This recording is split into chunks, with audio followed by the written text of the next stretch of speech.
Bienvenidos a Archivos Ocultos.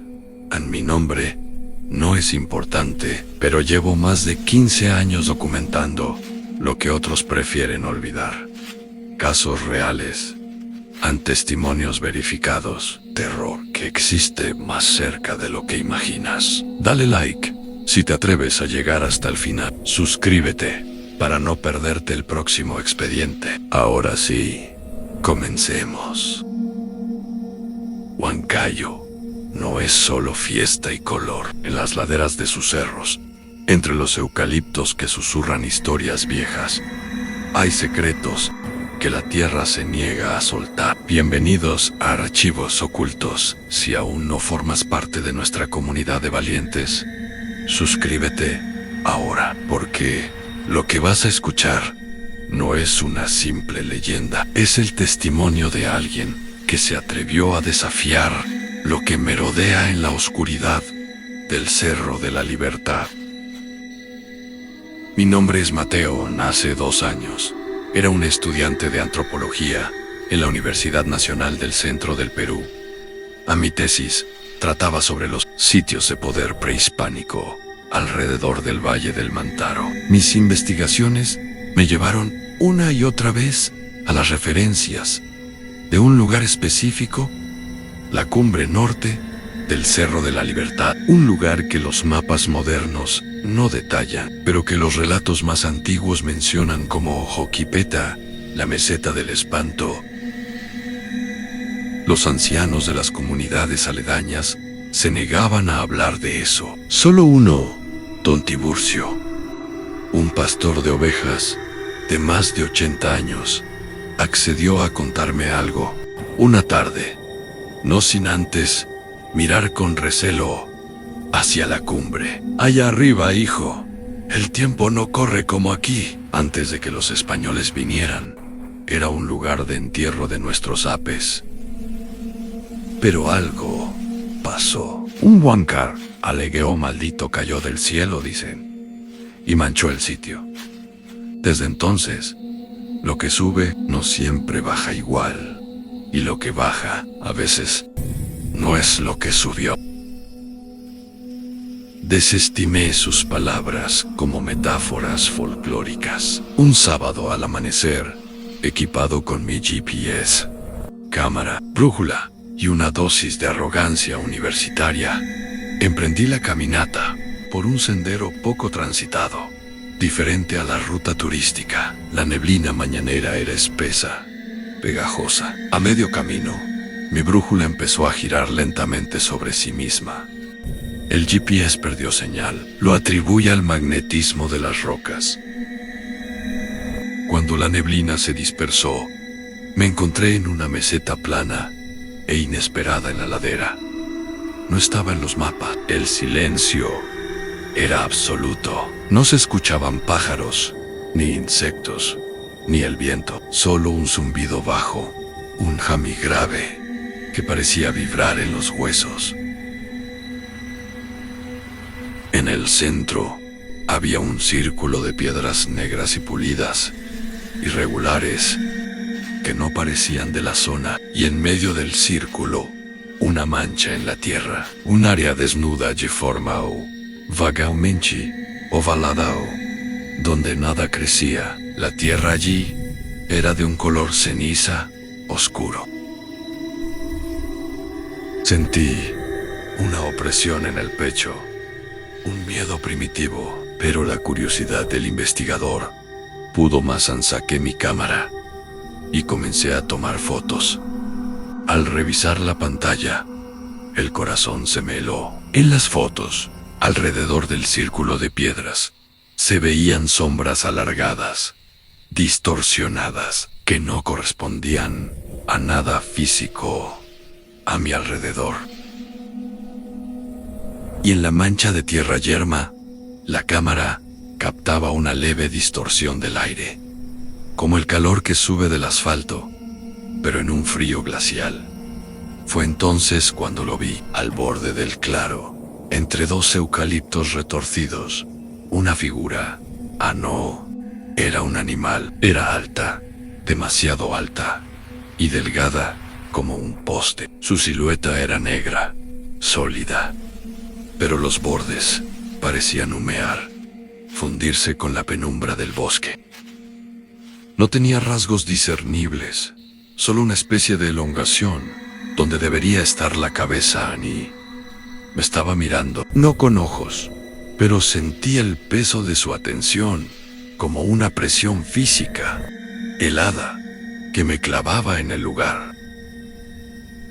El zumbado aumentó, punzante. Un pensamiento, claro y ajeno, brotó en mi mente, no en palabras, sino en sensaciones puras de hambre, de antigüedad abismal y de una soledad cósmica, tan profunda, que casi me hizo vomitar.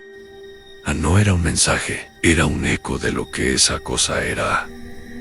Yo grité a no sé qué, dije, di media vuelta y corrí cuesta abajo, cegado por el pánico, tropezando con raíces y piedras, sintiendo que esa presencia no me seguía, sino que ya estaba delante en algún recodo del camino. Los eucaliptos, antes indiferentes, ahora parecían inclinarse para cerrar el paso. El sendero que había tomado había desaparecido. Corrí durante lo que parecieron horas, hasta que el sonido del tráfico distante me orientó. Salí a la carretera a pocos metros de la zona turística, lleno de rasguños, con la ropa desgarrada y una tos seca que me quemaba el pecho. La gente me miraba raro. Subí ese cerro buscando historia. Bajé con algo más a las fotos de mi cámara. Cuando las revisé en casa, estaban todas corruptas, llenas de píxeles negros y estática. Pero en una, la última, se podía ver algo. No el claro, no las piedras. Era un autorretrato accidental. Mi propia cara de terror, reflejada en un charco.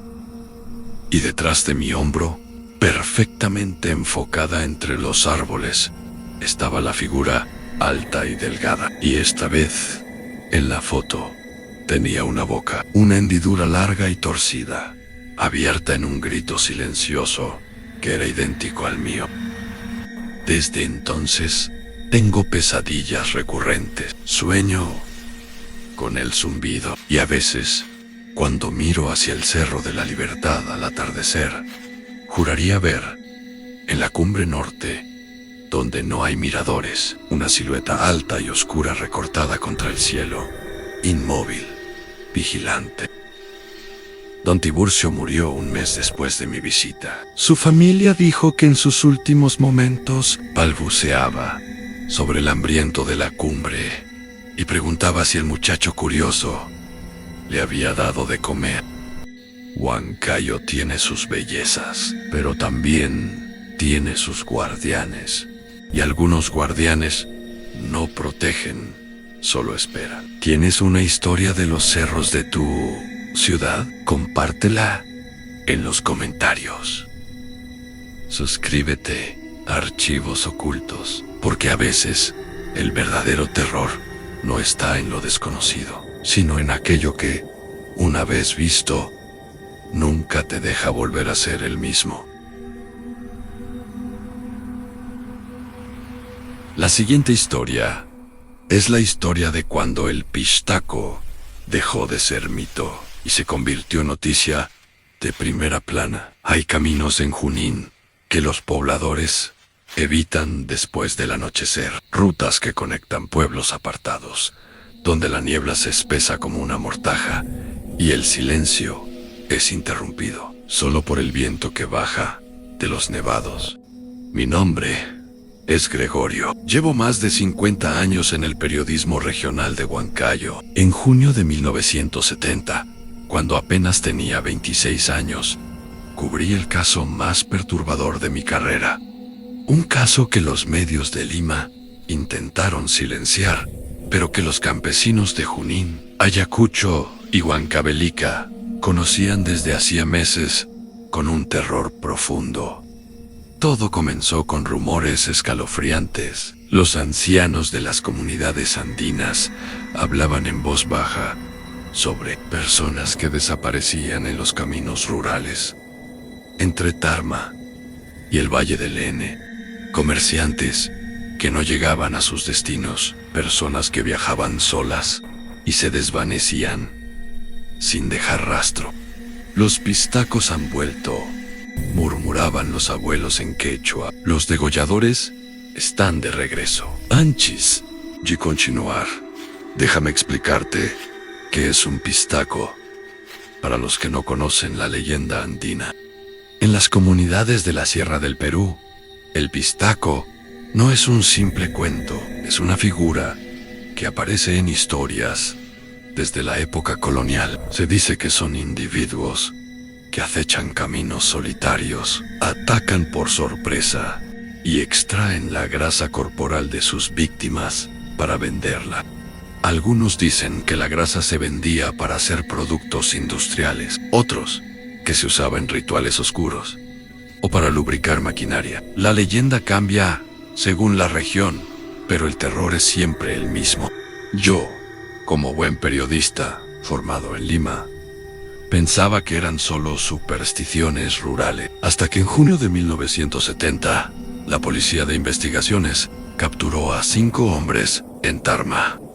Sus nombres quedaron registrados en los archivos Anamador Mesa Aucanqui, apodado El Zorro, Edgar Trujillo, conocido como El Gringo, y 3 hermanos más, de apellido Martínez Rosales. La denuncia que llevó a su captura fue hecha por un campesino que había encontrado restos humanos en un terreno abandonado cerca de Chilca. No cualquier hallazgo, cuerpos que habían sido procesados de una manera muy específica. Logré estar presente durante uno de los interrogatorios preliminares antes de que las autoridades de Lima intervinieran y restringieran el acceso al caso. Lo que escuché esa noche en la comisaría de Tarma cambió mi percepción de la realidad para siempre. Uno de los detenidos confesó con una frialdad escalofriante. Hablaba sin mostrar arrepentimiento, como quien describe un trabajo cualquiera. Yo era el encargado de interceptarlas en los caminos, dijo, mirando sus manos. Les ofrecíamos llevarlas en nuestro camión. Las que iban embarazadas eran las que más pagaban. También buscábamos personas con más contextura. Las delgadas no valían tanto. Un oficial le preguntó, ¿cuántas personas? El hombre hizo una pausa, como calculando, 26, según mis cuentas. Tal vez más dejé de contar después de la 10ª. Si esto te está poniendo los pelos de punta, imagina cómo nos sentimos nosotros los periodistas que estábamos ahí. Dale like al video si quieres que siga investigando casos como este. El método que usaban era meticuloso y organizado. El Zorro, Amador Mesa, era el reclutador.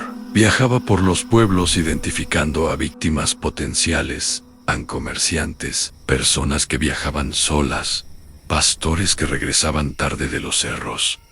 Les ofrecía transporte o trabajos ficticios. Una vez en el vehículo, los llevaban a un terreno remoto en las afueras de Chilca. Según las confesiones registradas en los archivos policiales, procesaban a las víctimas y extraían la grasa corporal del abdomen y el torso. La fundían en recipientes de hierro, la filtraban y la envasaban en bidones de metal. Edgar Trujillo, el Gringo, era el encargado de transportar el producto hasta el Callao, donde supuestamente lo vendían a intermediarios. Nunca revelaron quiénes eran los compradores finales. Decían que no lo sabían, solo recibían el pago y continuaban. Lo más perturbador no fue la confesión de los hechos, fue su justificación. Durante el interrogatorio, cuando le preguntaron por qué lo hacía, uno de ellos respondió, era un buen negocio, pagaban muy bien, mejor que trabajar la tierra. Y además nos dijeron que la leyenda del pistaco nos protegería, que nadie nos denunciaría, porque pensarían que éramos espíritus. no personas reales. Y tuvieron razón. Durante años, las comunidades tenían tanto miedo de la leyenda que no se atrevían a reportar las desapariciones. Pensaban que era algo sobrenatural, no un crimen. Se convirtieron en la leyenda. Usaron el terror ancestral como camuflaje para sus actividades. Este caso es real. Está documentado. Si quieres que investigue más archivos históricos como este, suscríbete al canal y comparte este video. Después de los interrogatorios en Tarma, las autoridades los trasladaron a Lima y allí algo extraño sucedió. El caso, que había llenado las primeras planas de todos los diarios regionales, perdió relevancia mediática. Las investigaciones se ralentizaron notablemente. Nunca se identificó a los supuestos compradores. Nunca se recuperaron todos los cuerpos. De los 26 casos confesados, solo se encontraron evidencias de 13. Los 5 hombres fueron procesados, pero con cargos diferentes a los esperados. Se rumoreaba que había presiones para no profundizar en ciertas líneas de investigación. Porque si investigaban a los compradores, ¿a dónde llevaría eso? ¿Qué descubrirían? El pistaco ya no es leyenda, es real. Titulamos en el diario, pero la historia perdió cobertura en los medios capitalinos, como tantas historias de la sierra. Años después, en 1987, en Vilcabamba, provincia de Daniel Carrión en Pasco, el pánico volvió. Los pobladores se negaban a salir de sus casas después de las 6 de la tarde. Decían que los eventos se estaban repitiendo. Nuevas desapariciones, nuevos rumores, pero esta vez las autoridades no investigaron con la misma intensidad. Simplemente atribuyeron todo a histeria colectiva. Y así, el patrón continúa. Cada cierto tiempo, los rumores resurgen en diferentes zonas y las comunidades susurran el nombre antiguo: Pistacho, Nácac, Harrisiri, el degollador. Diferentes nombres, mismo terror. Déjame en los comentarios, ¿habías escuchado esta historia antes? ¿Conoces otros casos similares en tu región? Hace 2 años, ya jubilado del periodismo, regresé a Tarma. Quería cerrar ese capítulo de mi vida. Busqué registros del caso del 70. Muchos habían desaparecido de los archivos públicos, pero hablé con la hija de uno de los oficiales que participó en las capturas. Me contó algo que su padre nunca incluyó en los informes oficiales. Cuando interrogaron a El Zorro sobre cómo comenzaron en ese negocio, él mencionó que fueron contactados por un individuo extranjero en un bar de Huancayo en 1967. Un hombre alto, de tez clara, que hablaba español con acento extraño. Les ofreció dinero por material orgánico de calidad. Les dio instrucciones precisas sobre todo el proceso y les dijo algo más. No se preocupen, nadie los buscará, porque ustedes se convertirán en lo que ellos ya temen. Serán el pistaco, y el pistaco no puede ser capturado porque no es humano. Ese hombre extranjero nunca fue encontrado, nunca fue identificado, como si nunca hubiera existido. Los caminos de Junín siguen ahí. Las rutas entre Tarma, Chilca, el Valle del Enen siguen siendo solitarias, siguen siendo peligrosas al anochecer. Y cada tanto, cuando la niebla baja y el viento sopla entre los cerros, los ancianos advierten a los jóvenes: no camines solo después del anochecer. No aceptes transporte de extraños. Y si ves a un individuo sospechoso en el camino, aléjate, porque algunos peligros son muy reales. Si llegaste hasta aquí, muchas gracias por tu apoyo. Esto es Archivos Ocultos, donde investigamos los casos más oscuros del Perú. Suscríbete, activa la campanita, dale like y comparte este video.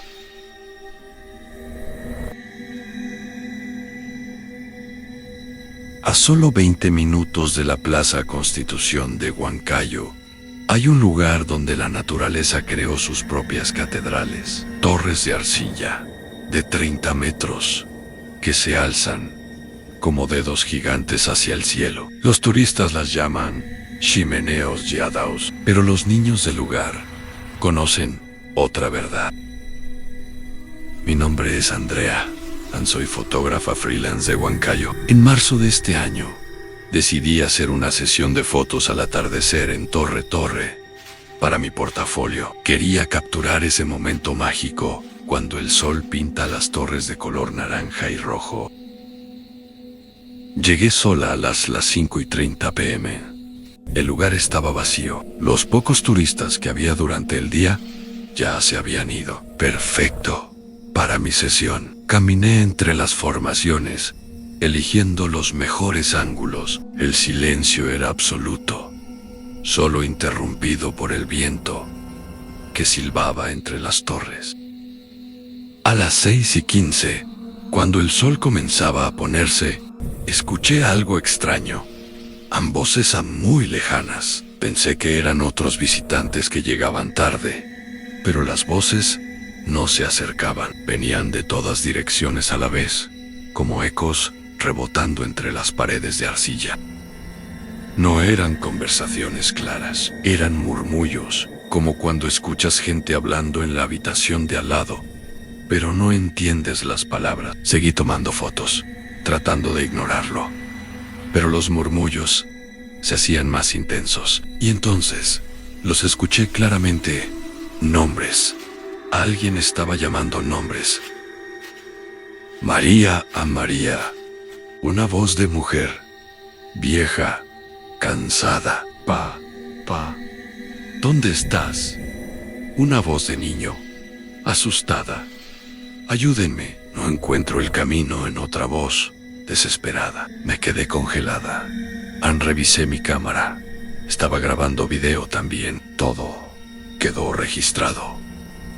El sol se estaba ocultando rápido. Las sombras de las torres se alargaban, creando pasillos oscuros entre las formaciones. Y entonces la vi. Una figura parada entre dos torres, a unos 50 metros. Era la silueta de una mujer con ropa oscura. No se movía. Solo estaba ahí, observándome. Hola, grité. ¿Necesita ayuda? No hubo respuesta. La figura seguía inmóvil. Empecé a caminar hacia ella, pero algo me detuvo. Un instinto. Miré por el visor de mi cámara y la enfoqué con el zoom. Lo que vi me heló la sangre. No era una mujer, era una sombra con forma de persona. No tenía rasgos, son solo un vacío negro con forma humana. Y donde deberían estar los ojos, había dos puntos de luz tenue, como brasas. Empecé a retroceder lentamente, sin quitarle la vista de encima. La figura comenzó a moverse. No caminaban, se deslizaba entre las torres, acercándose. Las voces se intensificaron. Ahora eran gritos. No te vayas, quédate con nosotros. Aquí estamos. Corrían, no importaba la dirección, solo necesitaba salir de ahí. Las torres parecían moverse, cerrando los pasos. Los senderos que conocía habían desaparecido. Estaba perdida en mi propio territorio. Mi celular no tenía señal. La batería bajaba rápidamente sin razón. Del 78% pasó a 12% en segundos. Seguí corriendo hasta que vi las luces de la ciudad abajo. Me arrastré entre rocas y arbustos hasta alcanzar la carretera. En un taxi me recogió. El conductor me miró preocupado. Señorita, ¿está bien? Parece que vio un fantasma. No, respondí. Solo le pedí que me llevara a casa. Esa noche, revisé el video de mi cámara. Los primeros minutos eran normales. Luego comenzaba el audio de las voces, tan clarísimo Pero lo más perturbador es lo que capturó la cámara cuando enfoqué a la figura. En el video se ve perfectamente, no es una sombra, es una mujer real mayor, con ropa antigua, como de los años 40 o 50. Su rostro está demacrado, triste, y detrás de ella, entre las torres, hay más figuras. Decenas, todas mirando hacia la cámara, todas con la misma expresión de súplica. Investigué. Hablé con los niños que trabajan como guías informales en Torre Torre. Uno de ellos, un chico de 14 años llamado John, me contó algo escalofriante. En Torre Torre se pierden personas, me dijo. No muchas, pero pasa. 1 o 2 veces al año. Entran al atardecer y no salen. Las buscan, pero nunca encuentran nada. Mi abuelo dice que Torre es un portal, que las torres son dedos de la Pachamama señalando al cielo, y que entre ellas hay grietas al otro lado. Gente que se pierde ahí, queda atrapada entre los mundos. Le pregunté si había más testimonios. Me llevó con su abuela. Ella me contó que en 1987, una turista francesa desapareció en Torre Torre. Nunca la encontraron. Su mochila apareció 3 días después, en la cima de una torre, donde es imposible subir. Después de eso, contraté a un investigador paranormal de Lima. Fuimos juntos una mañana, con equipo profesional, medidores electromagnéticos, grabadoras EVP, cámaras infrarrojas, a plena luz del día. Torre Torre es hermoso, seguro. Pero cuando revisamos las grabaciones EVP, encontramos algo. Voces claras en frecuencias que el oído humano no detecta en el momento. Docenas de voces superpuestas, todas pidiendo lo mismo. Torre Torre es hermoso. Es un icono de Huancayo, pero hay razones por las que los locales evitan quedarse después de las 6 p.m. Hay razones por las que los senderos no están bien marcados, porque Torre Torre decide quién entra y quién sale. Si llegaste hasta aquí, suscríbete a Archivos Ocultos, activa la campanita y comparte este video. Déjame en los comentarios, ¿has visitado Torre Torre? ¿Notaste algo extraño? Me encantaría leer tu experiencia.